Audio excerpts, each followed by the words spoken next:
আসসালামু আলাইকুম রহমতুল্লাহি ওবরকাতুহু। এটা আমার ফেসবুকের প্রথম ভিডিও।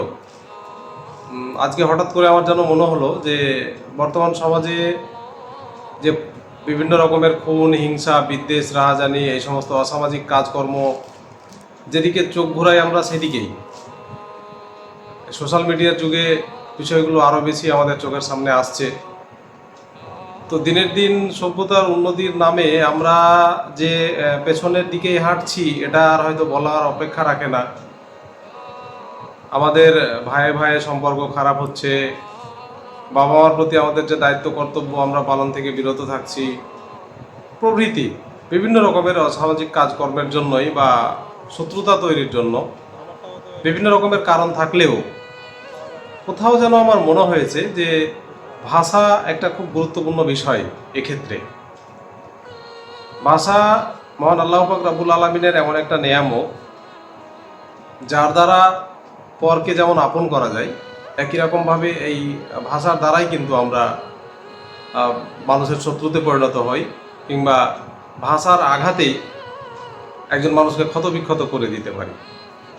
শারীরিক আঘাত যেমন মানুষকে দৈহিকভাবে ক্ষতবিক্ষত করে, তার থেকেও মারাত্মক হচ্ছে আমরা যদি কথার দ্বারা কাউকে আঘাত করি বা ভাষার দ্বারা আঘাত করি, তবে সেই আঘাত তার প্রতিশোধ স্বরূপ প্রাণহানি পর্যন্ত করতে পারে।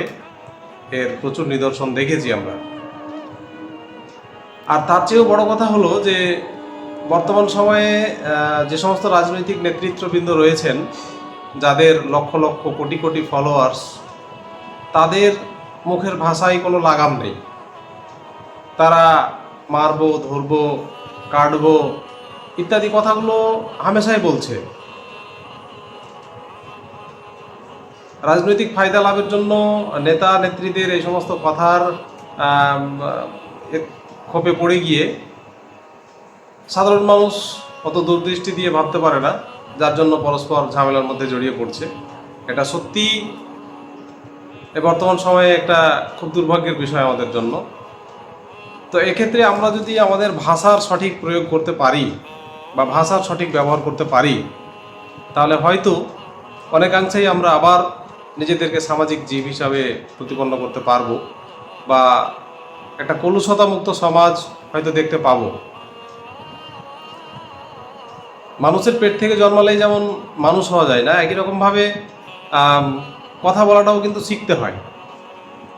হয়তো আমরা বিদ্যালয়ের শিক্ষকদের কাছ থেকে শিখি, কিংবা বাড়ির যারা বড় আছে তাদের কাছ থেকে শিখি। আর এই ভাষার সঠিক প্রয়োগ অর্থাৎ অর্থাৎ স্থান, কাল, পাত্র ভেদে ভাষার প্রয়োগটা কিভাবে হবে, সেই বিষয়ে আমাদেরকে সচেতন থাকা দরকার। তো যাই হোক,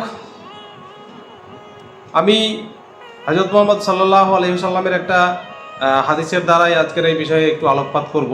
তিনি বলেছেন, যে ব্যক্তি আল্লাহ এবং পরকালে বিশ্বাস করে তার উচিত কথা বললে ভালো কথা বলা, অন্যথায় চুপ থাকা।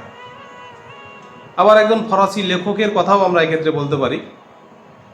তিনি আক্ষেপ করেই বলেছিলেন যে বড় দুর্ভাগ্যের বিষয়, মানুষের মধ্যে এতটুকু বোধশক্তি নেই যে সে ভালো কথা বলবে নাকি চুপ থাকবে। সত্যি এটা খুব দুর্ভাগ্যের বিষয়।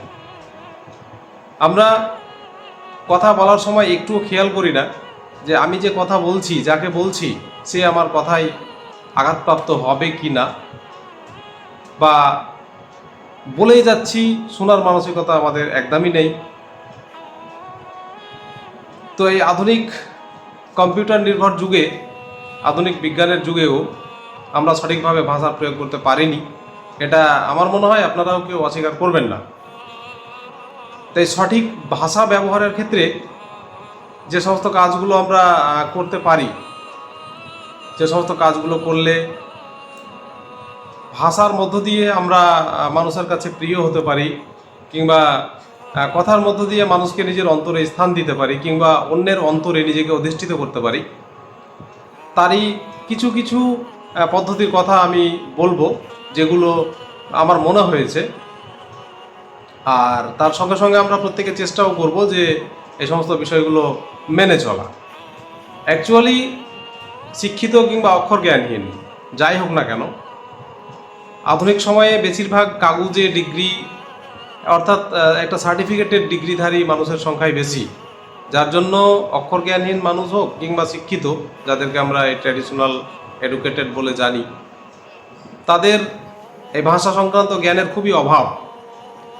এটা সত্যি দুর্ভাগ্যের বিষয়। আমরা এই কথাটা ভালোভাবে জানি, তারপরেও মনে করতে চাই না বা ভুলে যাই যে আমাদের আচরণেই আমাদের শিক্ষার প্রভাবটা থাকবে, কোনো সার্টিফিকেট বা কোনো কাগজের মধ্যে নয়। আমরা একটা কথা বলি যে এই সার্টিফিকেটগুলো হলো জাস্ট একটা কাগজের টুকরো মাত্র, আমার শিক্ষাটা তো আচরণের মধ্য দিয়ে প্রকাশ পাবে। এবং সেক্ষেত্রে কথা বা ভাষা অবশ্যই খুব গুরুত্বপূর্ণ একটা বিষয়। তো এক্ষেত্রে আমরা যে বিষয়গুলো মেনে চলতে পারি সেগুলো আমি 1, 2, 3 করে আলোচনা করব।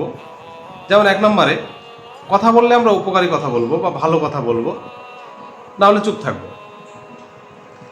কারণ অপ্রাসঙ্গিক এবং খারাপ কথা বা বন্ধু বান্ধবের সঙ্গে ইয়ার্কি করতে গিয়ে অনেক সময় আমার কথার দ্বারা আমার বন্ধু আঘাতপ্রাপ্ত হয় এবং পরবর্তীকালে সেই আঘাতটাকে নিজের মধ্যে লুকিয়ে রেখে সে প্রতিশোধ নিতে গিয়ে আমার সঙ্গে কিন্তু একটা খারাপ সম্পর্ক তৈরি হয়। অতএব সেই জায়গায় যতটা পারবো মার্জিত ভাষার ব্যবহার করব। 2 নম্বর, সবসময় আমরা খেয়াল রাখবো আমার কথা যেন কোনোভাবেই কাউকে আঘাত না করে।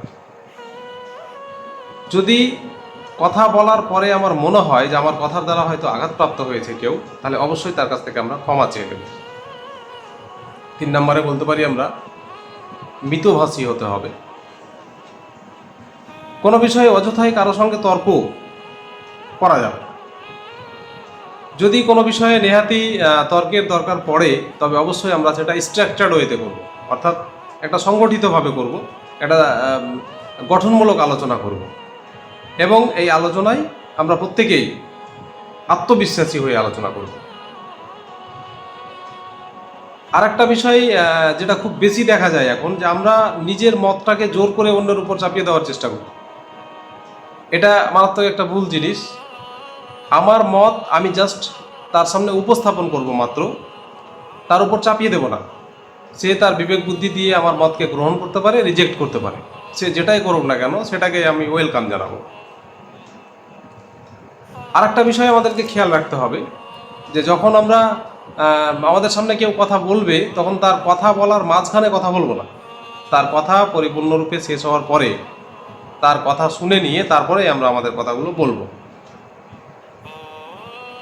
আমাদের যারা বড়, তাদের সঙ্গে কথা বলার সময় আমাদেরকে সচেতন থাকতে হবে যেন মার্জিত কথাবার্তা হয় আমাদের।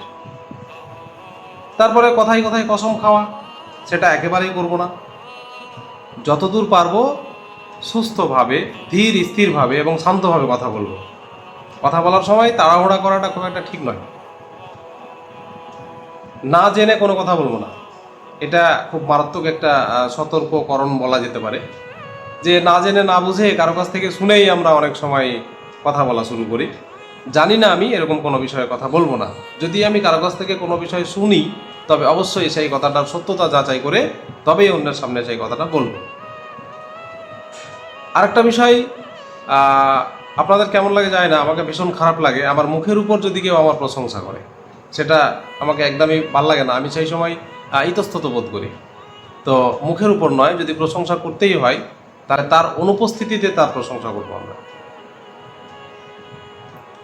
তারপরে গীবত বা পরচর্চা কোনো অবস্থায় করবো না। তারপরে স্থান, কাল, পাত্র ভেদে কথা বলার কৌশলগত বৈচিত্র্যতা আনতে হবে আমাদেরকে। অর্থাৎ আমি কার সামনে কথা বলছি, কাকে বলছি, এই বিষয়টা সবসময় মাথায় রাখতে হবে। একই টোনে, একই ইনফরমেশন বা একইভাবে সবার সামনে কথা বলা যায় না।